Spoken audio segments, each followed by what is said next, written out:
Break के बाद स्वागत है आपका। आप देख रहे हैं डीडी न्यूज। आपको बता दें कि फ्रांस में भारतीय खाद्य उत्पादों की मांग लगातार बढ़ रही है। भारतीय समुदाय के साथ साथ स्थानीय उपभोक्ताओं के बीच भी भारतीय खान पान अपनी विशेष पहचान बना रहा है।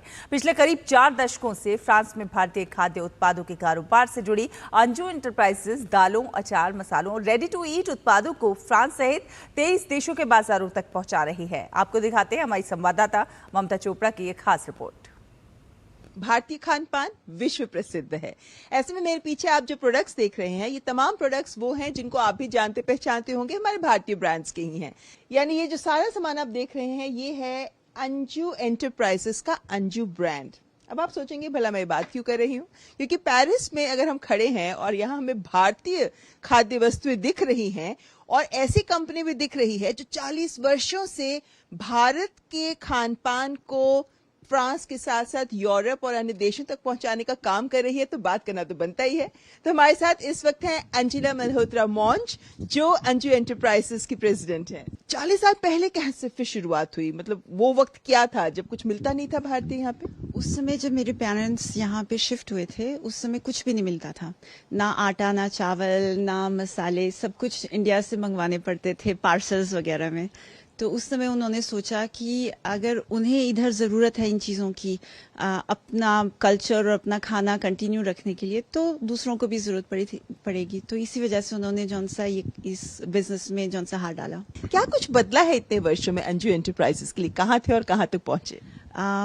जो उनका स्टार्ट था वो एक छोटी सी दुकान से हुआ था उस टाइम में, और उसके बाद जौन सा धीरे धीरे एक दुकान से 2 दुकानें हुई, 3 दुकानें हुई, फिर होलसेल शुरू हुआ, और उसके बाद जौन सा ये सारा बिजनेस इंपोर्ट का शुरू हुआ। आज हम जौन सा है करीब 23 कंट्रीज में एक्सपोर्ट करते हैं फ्रांस के अलावा।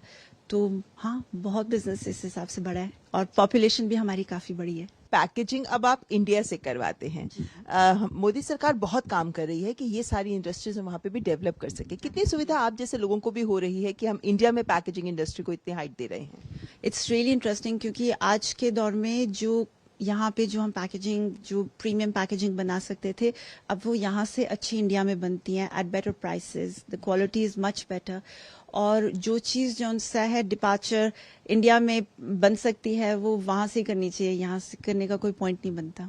क्या उम्मीद है, क्या कुछ करना चाहते हैं हासिल अब आप अपने इस बिजनेस से? कहाँ तक एक्सपैंड करने का मन है?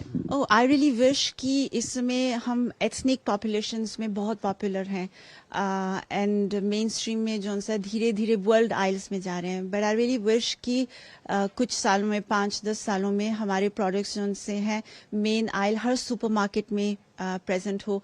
तो ये थी अंजू एंटरप्राइजेस की अंजिला मल्होत्रा मौंज। लेकिन एक इम्पॉर्टेंट बात है कि जब पहली बार आटा यहाँ पर तैयार किया गया कि यहाँ पर भारतीयों के लिए हो अवेलेबल, तो वो इन्हीं की कंपनी ने उस आटे को तैयार किया था। तो इससे इसकी महत्ता जरूर हमें पता चलती है। पेरिस से कैमरामैन योगेश के साथ ममता चोपड़ा, डीडी न्यूज।